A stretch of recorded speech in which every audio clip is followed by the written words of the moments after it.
একটু কষ্ট করে আসবেন বা ফোন করবেন, আমি চলে আসবো ভাই। ফোন করবো বাবা, আমার যাবার আর ক্ষমতা নেই। ভোটটা মিটে গেলে ঠিক আছে 4 তারিখের পরে ফোন করবেন, আপনি 1 সপ্তাহের মধ্যে টাকা পেয়ে যাবেন।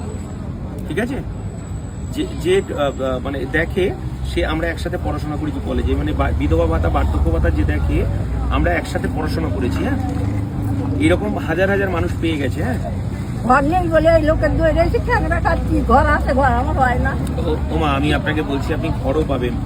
আপনি ভোটটা এখন আমি যদি বলি যে আমাকে ভোট দিন আপনি ঘর পেয়ে যাবেন, আপনি ভোটটা মিটে গেলে আপনি ঘরও পাবেন, আপনি ভাতাও পাবেন। ঠিক আছে, আচ্ছা ফোন করবো। আপনি আমাকে ফোন করবেন, কাঁদবেন না, যেটুকু আপনার প্রয়োজন হবে আপনি আমাকে বলবেন সারা বছর। না এক বেটা চলে গেছে, আপনি দুঃখ আছে বাবা, দুঃখ আপনি আছে। আচ্ছা, আপনি যদি আমাকে ছেলে ভাবেন, আপনি যদি এদেরকে মানে সহযোগী ছেলে ভাবেন, আমাকেও যদি ভাবেন, আপনার আশা করি কোনো কষ্ট হবে না, আমি আপনাকে বলে দিচ্ছি, চলে যাবে।